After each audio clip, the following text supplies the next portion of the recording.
Hey,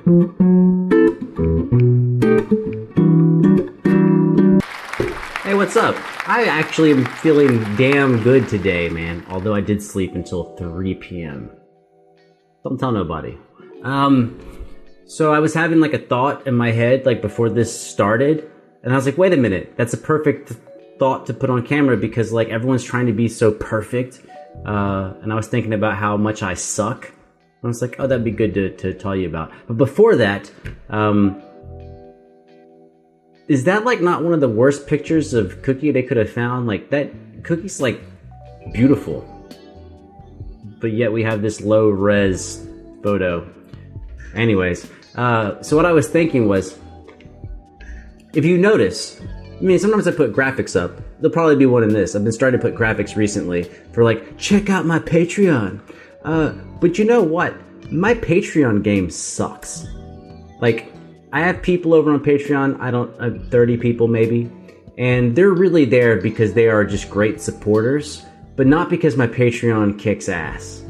And I don't know why I can't figure out how to be good at that. But I suck. It's been like a year, and I'm really bad at it. So if you know why I suck, I would be really interested and appreciative if you could be like, bro, your Patreon shit sucks because of XYZ. I'd be like, okay. So anyhow, I heard, well, read. But when I read shit, like the voices in my head, like I read in my head, you know what I'm saying? So I heard when I was reading that I'm gonna love this song, so let's find out. Let's do it. Oh, and by the way, of course the BTS tour is not happening, but it's not canceled, it's postponed. So like my tickets are like in limbo, and they're like, if they cancel it, you can get the money back. But if they ever play the show, you can just get tickets. But it's one of those things where like they could postpone the show for like 5 years. I mean, obviously there would also be enlistment things in there, whatever. Craziness. How are you doing? You good? You doing okay over there? It fluctuates, right? Up and down, up and down, up and down. I know. Oh, how am I doing a BTS video and I haven't said anything in Korean? Mola. I don't know. Let's go.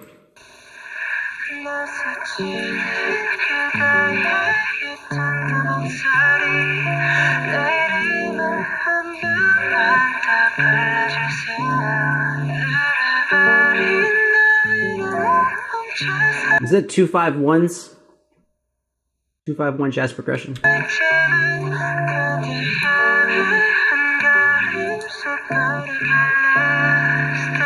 In minor.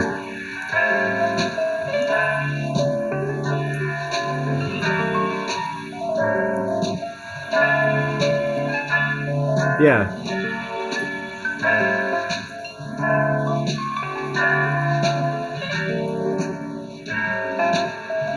What?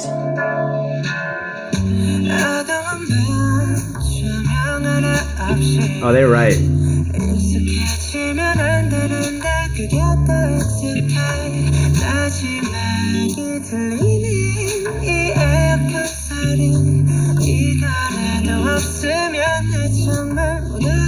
Ooh, this is also similar to Dean Instagram backing track.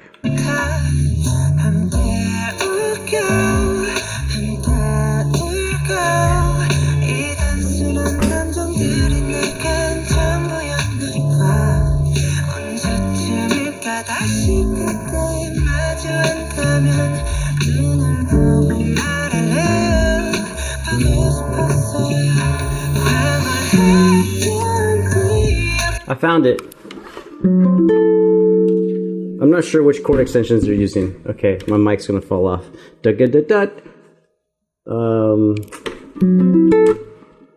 Wait.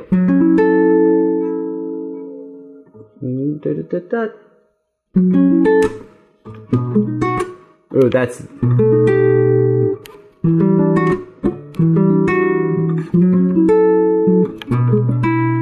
Ooh, I don't know which chord to use there.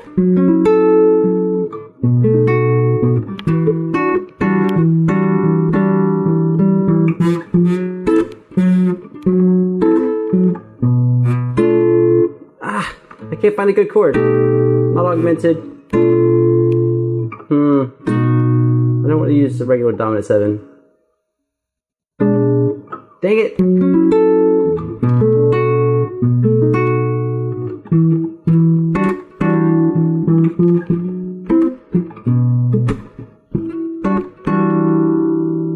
Why can't I figure out a good chord for that dominant 7? Who knows?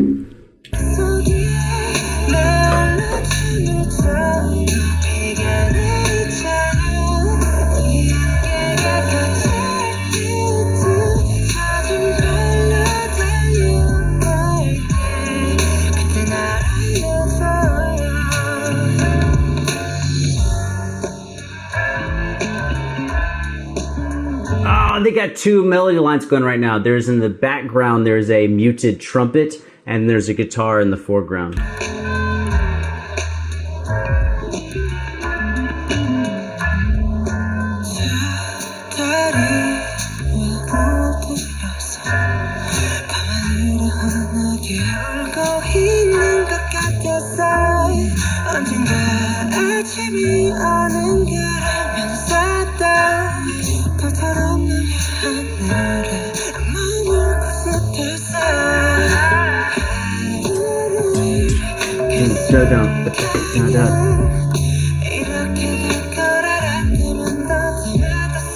I will say there's been a lot of new releases that are this style of super chill, which I describe on camera as weird music to listen to on camera. Great music outside on the back porch at nighttime. Great music kind of just like driving, being lost in your thoughts, right? Great music if it's overcast and kind of gray and you're just taking a walk. Very weird music to be on camera too.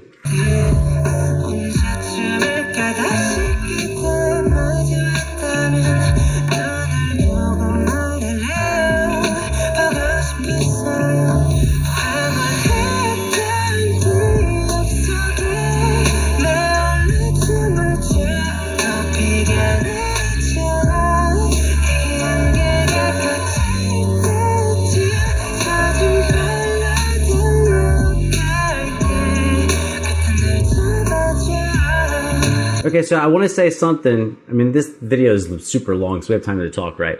Is when I say, because sometimes people in the comments, you know, they get offended, and I think they get offended for weird reasons. Like when I say, oh, this is really like this Dean track, they're like, sometimes they're like, how dare you? But here's something that people forget about, or maybe they don't know, is back in, say, the 1940s to the 1960s, so for like 20 years of music, the majority of all the songs used the same formula for the background track. And what made the songs different was the person or the musician in front of the track, right? So if you listen to this track and you listen to Dean Instagram, the backing tracks are similar, which means that the key difference is how Dean sounds versus Cookie, right? And so it makes it really easy to figure out if you like Cookie better or Dean better because the backing tracks are similar. It's not meant to say like, oh, they're copying or stealing. It's not that. It's that it's a similar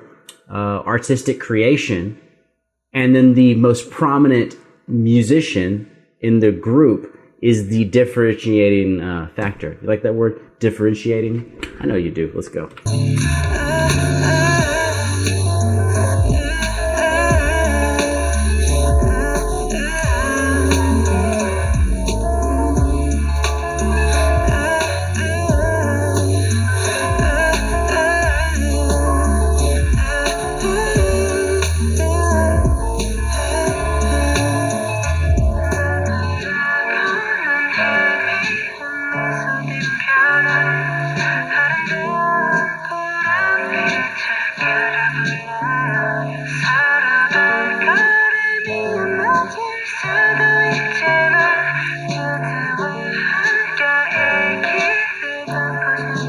I'm going to be honest, I'm still thinking chords in my head. Like, I'm trying to figure out why I couldn't figure that one chord out, like which way it should be voiced. That's what I'm thinking about. Even though I'm reading the lyrics, that's what I'm thinking about.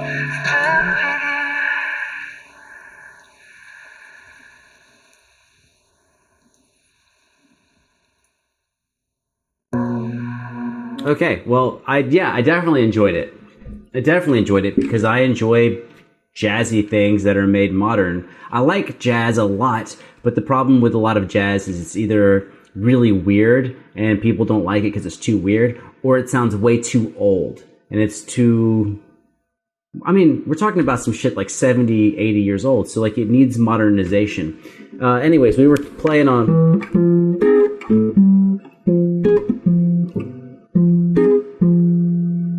What was I playing? Boom, boom.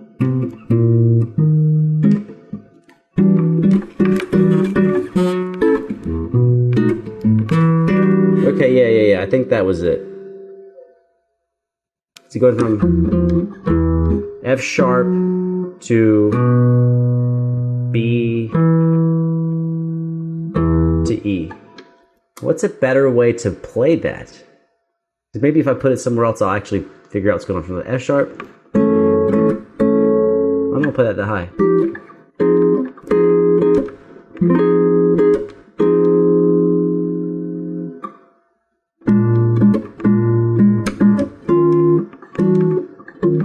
Did I mess up completely? That's not bad. Maybe more dissonant.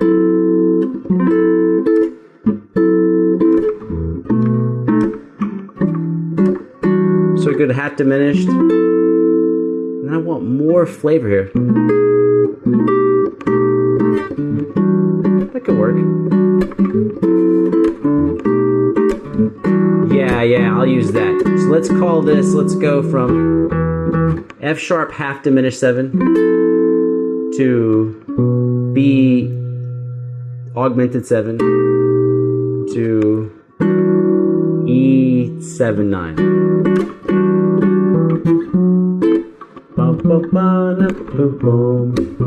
So I say it.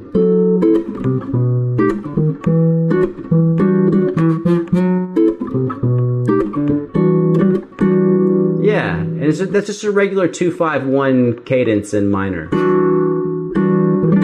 If you don't know what that means, it's just Roman numerals. Like you take all the chords, and this is not going to make a lot of sense, but you can look it up later if you want. Which is that you basically take all the chords in a key and you assign numbers to each chord. And then instead of speaking of the actual name of the chord, you're speaking of the Roman numeral placement of the chords. So we're going from chord number 2 to chord number 5 to chord number 1. So it's a 2-5-1 progression, where the 1 chord, which defines your key, whether or not it's major or minor, and in this case, it's minor. So we have a 2-5-1 in minor. The actual key, specifically, is E minor. So our 2 chord is F sharp half diminished. Our 5 chord is B7 altered in some way. Altered as in sharp 5, flat 5, sharp 9, flat 9. And then our resolution chord is a minor, an E minor chord. And in this case, I played E minor 7, 9. Which means I extended the chord by adding 2 other pitches, the 7 and the 9, to the chord. So like regular minor would be that 7-9 sounds like this. It's more of a jazzy feel.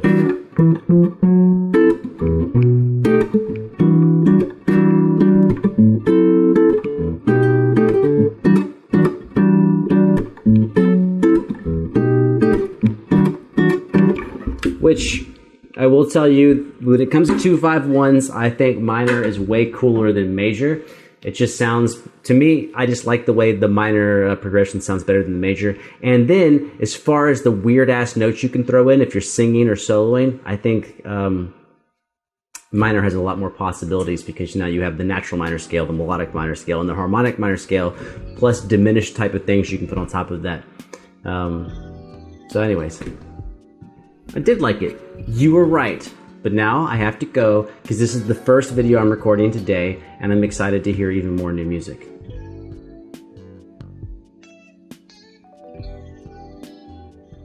If you haven't, take a second to thank yourself. You're alive, man. Like however shitty your life is or however great your life is, like you are alive, and that is a ticking clock that's gonna run out and like just be like, oh yeah, things might suck, but I'm alive. That's dope. It's dope to be alive. I'm sorry. That's Daybok. That's Daybok. Alright, I know you can ship Shio. I love you. Hana, Dul, Set.